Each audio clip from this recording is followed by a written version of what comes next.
Hi, and welcome back to another episode of the History of Fan Anime. I'm your host, William Chow, and today's episode is kind of an interesting sort of episode. I had gotten an email, back when I guess it was doing some collaborations and that kind of stuff, especially with like anime back when, and I also got an email from someone from CrunchyRoll, and they're apparently needing to do some sort of interview or whatever with me. That interview never transpired, even though I gave him information and gave him the ability to do some sort of FaceTime or whatever, some kind of interview that they needed to do, but that never ever transpiring. So then, when I was searching through different things on podcasts and that kind of stuff, I came across one called Anime in America, and it was basically made or sponsored by CrunchyRoll. So I'm thinking, I wonder if that was maybe the thing that they wanted to interview me for or whatever was for CrunchyRoll. In this particular episode of this podcast they're doing, and it was about fan subbing.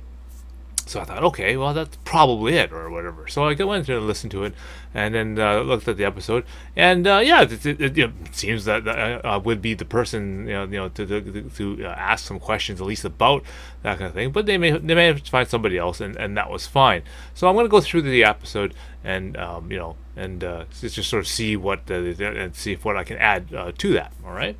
So again, before we begin, I want you to remember to go down below and click like and click subscribe. And if you haven't already, click the notification bell so that whenever new episodes come out, then I'll be able to, point you in the right direction and give you those episodes when they come up. Okay. Again, if you haven't been able to do that, because YouTube doesn't ever recommend my videos, I also made a separate database of all the various episodes that I've done, and made more descriptive headings for them, so that if you're looking for this particular type of thing, for example, fan subbing, I have made a couple episodes about how to actually do the fan subbing process, the old-fashioned analog way. The episode about the type of equipment that you need, some of the ethics about fan subbing and the evolution of how that goes. I'll probably have to do more episodes about that, because as I'm unraveling this particular episode, I realize that there's a lot of stuff that seems to be missing or holes in, because there's I guess not a lot of people, not a lot of documentation is out there on the internet, specifically describing this sort of situation. And some of the information that's out there obviously has been backwards researched, not actually analytical stories or that kind of stuff done by people from that particular era. So I think I need to kind of fill the gap there, and actually put some episodes out in regards to that, since a lot of the information there might be kind of secondhand. Maybe I heard that, or word of mouth, or it's just stuff that maybe just like inaccurate, which I should maybe elaborate a little more on again. So do that, and we'll put some more episodes about that topic very soon.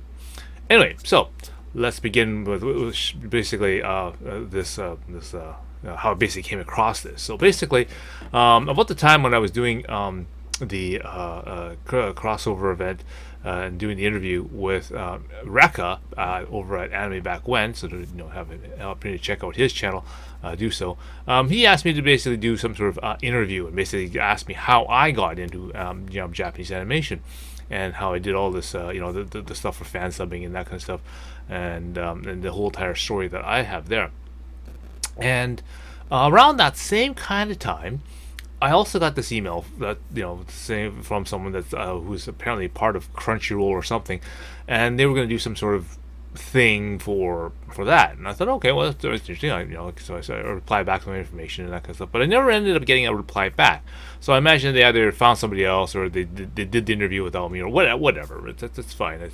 I never thought much of it, but and then just let it go, and time passed. And then again, so I just started looking around, different information about history of anime. To see if there's any other, podcast or audiobooks or anything like that available for that. So I came across this podcast made by called Anime in America, and it's apparently made by CrunchyRoll, and the host is this person called Yadoe Travis. Okay. And they basically went through, and the first episode was about the topic of fan subbing and how basically fans have taken their passion or whatever, their inspiration of anime, and they're trying to basically make it available to more people. Okay. And so he writes in the first so basically I've got his transcript of his podcast here, and I'll basically run it through, and I'll go through that rather than trying to clip parts out of his actual audio clips out of his actual thing, because it's probably a little easier for you to follow. And then I'll just go through and I'll comment as we read through his text here. Anything that I can add in or make anything that I should elaborate more on. And maybe what I might have been able to input if I actually had done the interview. Okay. So he begins basically in his little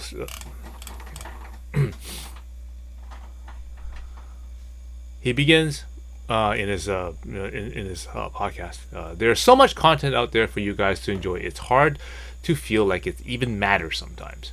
And it's true. There's just now there's just so much anime. Like now we have like 40 years of history of backlog of anime that you could watch if you just were dropped into anime. Now you've got so much variety that you can watch.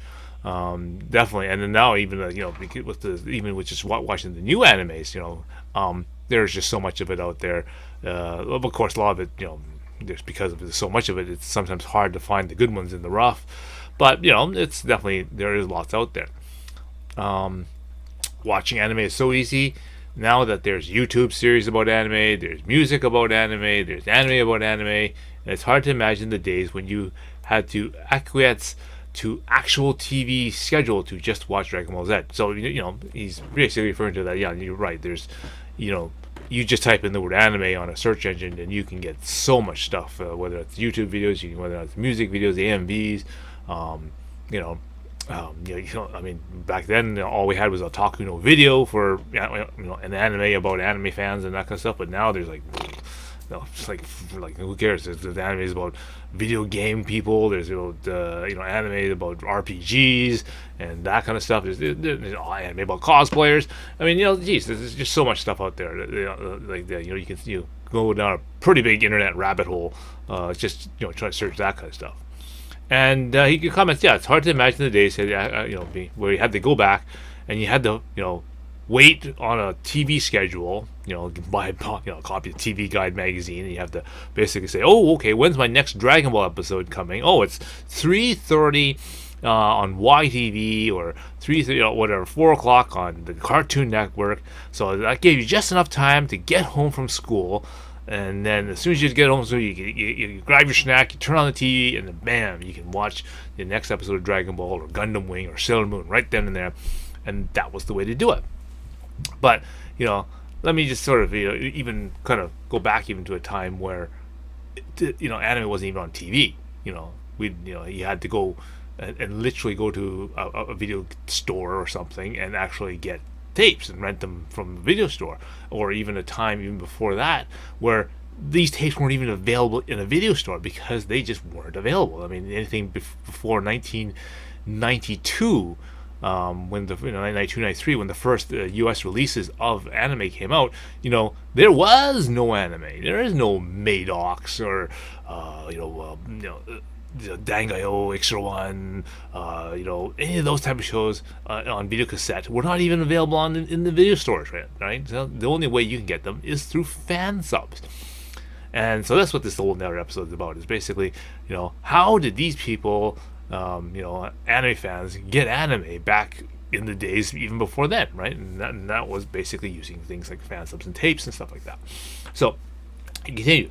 But those days definitely happened. And regardless of shifts in technology, we might not have access to our favorite shonen or shoujo in the same way without dedicated fans who really push the industry forward in that way. And so, in many ways, that's how I got regarded as the Godfather anime, is because right in the very very infancy of how anime got started, we started doing fan subs to basically get through try to make this anime as easily accessible and understandable to people who just didn't understand Japanese, obviously, who didn't have access to a Japanese video store, or even like a Japanese bookstore, like a Iwase bookstore or a Yaohan bookstore or something like that. See if we can find a way to get this anime stuff to those type of people, to those clubs and those kind of things like that, so that the genre can grow, right? Get more people interested in this thing called anime, this new thing called anime. Okay. And he continues. So in our first episode, we'll be breaking down exactly how those fans took one unmarketable passion and shoved it down everyone's throat until we got to where we are today. So he basically comments that we have this passion, unmarketable passion, as he refers to it, and in many ways that's really kind of sort of true, because I remember the days, of course, when Daisuke was so enthusiastic. He was very passionate about some of the mangas and some of the things that he was reading, and it was really nice because it literally was very infectious, right? Like because he was so enthusiastic, because he pointed out some of the funniest pieces and some of the weirdest pieces out of these mangas and whatnot. You really wanted to know more. I mean, it was obviously, if this was a funny moment, or this was a funny punchline or a funny scene, then what other scenes were out there? What other funny things? What other humorous things that this show has to offer, or this entire genre has to offer? And it really piques your curiosity, because, as I said, it's different than just like putting an Archie comic, or putting an X-Men comic in front of you and going, oh yeah, check this scene out where Cyclops hits somebody with his beam. Okay, yeah, like, okay, so what like we can get the next issue of it, and we can maybe see a different something happening. Okay, but to have someone in this case it was I think it was like Maison Akaku or something like that, or maybe even like Greenwood. I know Bloody Angels was really popular on at that time, and he put the comic right in front of you, and then he'd go and literally voice act. I mean, he's that enthusiastic, he's that passionate, he's literally voice acting, and just go through all the various different types of dialogue, point out different things in itself, and that was really, as I said, infectious. It was just a great way to know more and learn more about this anime. But the problem is that it's hard to repeat, because obviously you have to keep doing it. You can't video record yourself, because as I said, VHS camcorders were these big honking things that you had to carry around with wires going to a battery pack or something like that. Like, it was not light to carry those things around. So to make anime, it was really difficult that time. So again, when I did a previous episode where we were getting these animes from Japan, but they had no subtitles, no dub. So there's no way that any regular Yoblo here in North America would know what the heck's going on. Sure, you could guess. I mean, there's some episodes where you can probably figure out, okay, he's obviously the bad guy, and this is the good guys, and they're gonna find some way to beat each other down, and then of course the good guys will win, and then that'll be the end of the episode. The next one will go on, right? Okay, now that's sort of the loose plot for a lot of shows, like City Hunter, Saint Seiya, and the list would probably go on. But there needs to be a little bit more, because obviously there's jokes going on, there's punchlines, there's maybe some sexual innuendos going on there, and some boy girl relationship stuff going on in there. So there was definitely stuff that was being said and done in these shows that was just going right over our heads, and just like you know, and we needed to find a way to get that across. We needed to find a way to get this medium more accessible, right? And at this time, we were just handing out sheets of paper with a brief summary of what's going on in a show. They called them synopsis sheets. They actually made books, which had basically, if you're watching, let's say, Nadia episode 2, you could look it up in a book and say, okay, here's what approximately is going on in the show. Nadia is troubled with this, and has to do this. Here's maybe a couple lines of dialogue that may be sort of important, and by the end of the episode, there you go. Okay, so it's like a Cole's notes, very very brief summary, in like maybe one page, half a page, about what happens in the 22 minutes of the episode, right? Yeah, difficult, of course. So obviously now we decided that's how we decided to begin this fan subbing endeavor. He starts with a quote. There's a quote from a Justin Savakis. He's apparently the founder of Anime News Network, ANN, and he was a former fan subber of a group called Kodacha. Now Kodacha was a very predominant fan subbing group, because they did Kodomo no Ocha, or Kids Toy, and at that time, it was a very significant anime because it was again one of the ones that was not in the common genre of animes out there. Okay, again, this anime series didn't come out until 1996, and it's another romantic comedy. So they kind of got in much later than I did, of course. Because I began with Orange Road back in like '89. He writes, I was just starting high school at the time, and there was a group of upperclassmen who started an anime club. Pretty common.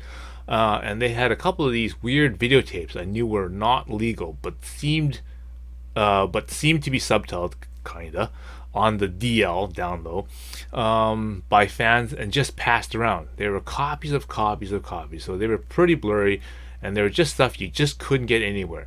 I had later had it explained to me that these were fan subs, and they were made for fans. Okay, so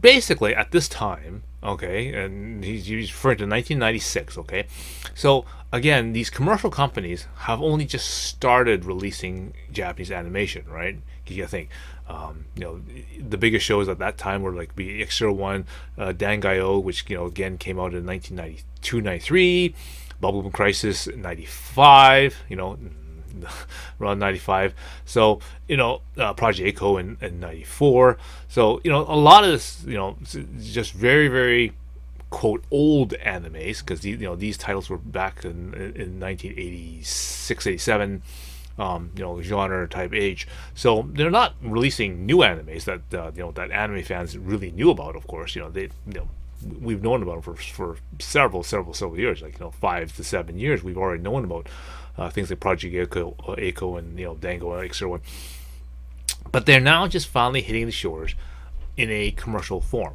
Okay, so now people can actually consume them. They can, we can actually see them on the shelves at Blockbusters and that kind of stuff. And so the rest of the, sort of fandom can now start coming in. But there's all these fan subs that are out there in the meantime of all this more current anime that is out there, which is made a little quicker, a little on the down low, as they were, because there was no really way to really advertise them, right? You just again 96, right? So we just came out of Windows 95, so you can just imagine the internet's just like nothing right now, right? So basically a lot of these things were being passed around by word of mouth, by mail, by internet news groups such as animerec.arts.anime. They're a lot of from fan club to fan club, using fan club newsletters and that kind of stuff. So again, obviously this person was a young person joining a fan club made by someone in their school. Usually that's usually happens. So a lot of these clubs are based out of universities, colleges, even high schools, even. And part of the reason why is because many of the ways to get communication or to get internet even is through a university, right? So a lot of these people who went to, say, for example, Berkeley, would have a berkeley.edu email address, and email connection, so that you could actually get Usenet and that kind of stuff through those. So again, so that's a major way how we got communication, and a major way how we spread the word of anime, right? And so he refers to the fact that they got these kind of weird tapes, and again, by meaning weird tapes is it's just a tape with a handmade label a lot of times, just in pen written, Orange Road, 1 to 4 sub or something, or KOR 1 to 4 or something like that, and there's no other labels on it. There's no no holographic stickers or any authentication, or no covers or anything like that. It's just some weird homemade tape. And you just kind of say, okay, yeah, this is some anime here. Take it home and watch it, right? Because there's no way to stream it. There's no way to get a preview of what it is. You just sort of like, here's an audio, here's a tape. Just bring it home and watch it at your own leisure, and there we go, right? Or, maybe they'll have a club meeting, okay? So a public showing, or a private club meeting, where the club members will get together, huddle around the TV or whatever, put this video cassette into the machine there, and see what comes up. And who knows, that most likely probably some kind of anime. And again, because he had to make a copy of it from somebody else, and that somebody might have made a copy of it for you, and it might have gone through a couple of hands. Every time you make a copy of a VHS tape to another VHS tape to another VHS tape to another VHS tape, you're going to lose a little bit of quality. Picture gets a little grainier, color turns a little more redder, maybe a little artifacting of little static lines and that kind of stuff start appearing. The audio starts deteriorating, things like that. All problems with analog to analog taping. And so these tapes get passed around, but that's sort of the way that we had to do things. We just couldn't. There was no such thing as a digital copy. There's no such thing as taking it to you're not going to take this this Fansub tape, right, which is purely done homemade like style, right? You're not going to take it to a commercial VHS tape master thing, and to get him to make, here, make me 100 copies of this thing, right? Because by the time it takes to load it and all that kind of stuff, easily hundreds of thousands of dollars to set that up, for what, right? It's just not going to happen, right? And so these things were basically how we distributed and got fan subs. Okay, so it continues. So what exactly is fansubbing? Well, it's very complicated unless you work with computers or something like that. For us, with regular jobs, fansubbing is a portamo of fan and subtitle. So you basically put the word fan and subtitle together, right? But anyway, it is a practice of fans independently getting their hands on a piece of foreign language media, translating it, and then subtitling it. Okay, so and then let's see what else. So it's generally speaking, as he comments, it's getting a copy of something foreign, usually using a different language, right? It doesn't necessarily have to be anime. I mean, back in the day, the big popular thing was Chinese movies, especially things like the early Jackie Chan's, pre-releases of things like Bruce Lee, Sammo Hung, and all these Hong Kong artists, Hong Kong martial artists, and the kind of stuff, and whatnot. And they were really popular, but they also became sort of the cult classic as long as they had subtitles. And sometimes the subtitles were just atrociously done. It's just because martial arts movie, who cares? Just throw some weird language like you kill my brother, I kill you, and and you're already dead, and and whatever. Just throw those lines in there. They're mistimed, poor fonts and that kind of stuff, because they sort of glowed, and sometimes I think they didn't even use like the computer overlay. They use like clear sheets, and they just kind of overlay like sheets on top. Anyway, it's just really a mess. But it got those movies over here, and we were able to watch, martial arts films in that sort of same way. But so that same concept is basically like, well, why don't we just try to do this with anime, right? We're trying to get this foreign language anime that nobody's around here getting, right? At this time we have Robotech and maybe Captain Hawk and the Queen of a Thousand Years, but hey, we don't got Orange Road, we don't got Pat Labor, we don't have Maison Ikaku. I mean, well, why not, right? So this is a way that we can basically share this and get this anime out there. So he continues by saying, usually to share with others who don't speak the original language. It is also illegal, and despite whatever information you might have on the legal things, people who make the original artwork really, really, really don't like it. Okay? And I'll partially agree with you in a couple of minutes. So basically, yes, we made these fan sub things to basically make this this more accessible to more people, right? And yes, by the letter of the law, yes, it's 100% illegal.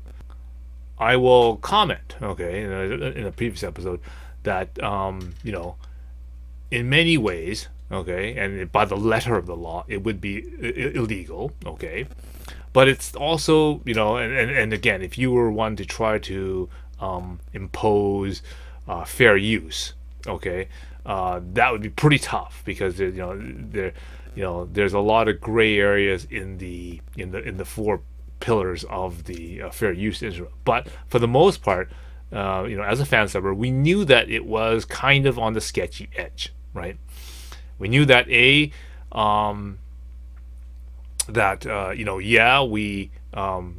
one of the main principles, or one of the pillars of fair use, and this was the fact that you couldn't make money on this particular thing, because again, one of the fourth pillar is the financial damage caused by your particular copyright infringement, or quote fair use.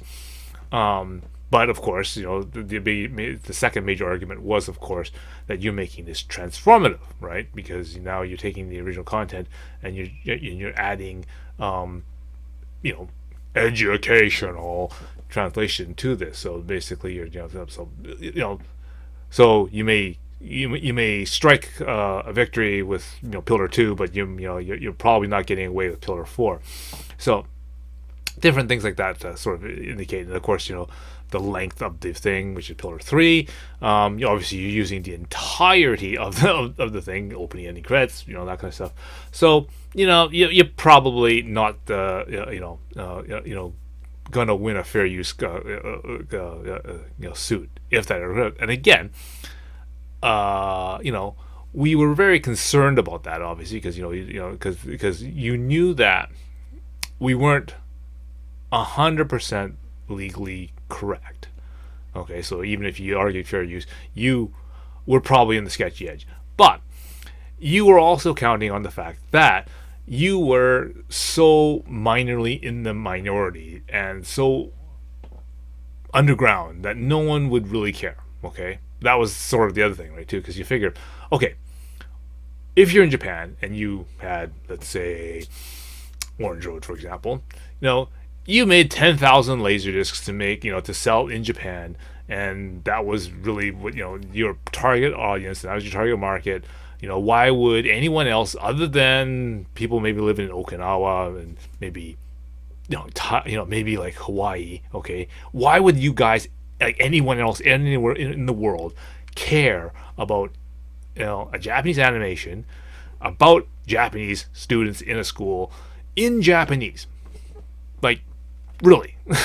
And even if you did, how many people in these other countries, let's say Korea, China, Hong Kong, Taiwan, here, even in North America, like how many of those people would actually even bother? Like how many could there be, right? 10, 100, okay. And how many of those laser discs, of those 10,000 laser discs that you made, how many of them would ever be sold to those people? Because again, there's no way to download it. There's no way to someone had to have had a copy of it to make a copy of it in the first place. And when you're making fan subs, you don't want a copy on a VHS tape of lasers and then try to make the fan sub off that tape, because then when you make a tape of a copy of that thing, you're downgrading it one copy anyway. So you basically had to get the laser disc in order to make the best copy possible. So how many of these Orange Road laser discs are you actually selling? 10,000 of them are you actually selling outside of Japan? Which is pretty hard to do at that time, because as I said, there's no internet, there's no there's no yahoo.co.jp auctions or anything like that, or no bidding sites and that kind of stuff.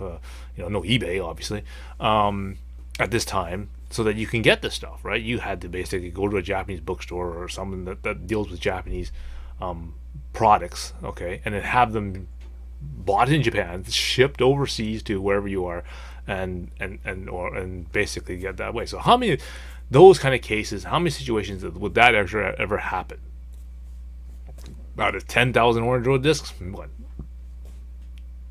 20, 25, 50, 100 discs maybe at that time? I mean, a pretty insignificant number. And it's not that all 10, 50, 100 people are gonna make copies and fan sub them or whatever, but just the sheer number of that kind of thing happening, and at the time that it would happen, it's already, the industry was pretty chaotic, pretty quick moving. Rights and things were changing, ownerships, and things were getting moved around. So little things like that just probably transfer and kind of passes by very quickly. And not to include that, by the time Orange Road came out in '86, and by the time we get the Laserdiscs, which is usually a year later, with the extra shipping, because it usually takes like 6 months to get it, and then by the time we get translations and that stuff going, the equipment ready to go, I don't think we even put out our first episode until '89. So like we're already 3 years past when Orange Road even ended. All the merchandise and that stuff has already started to dry up.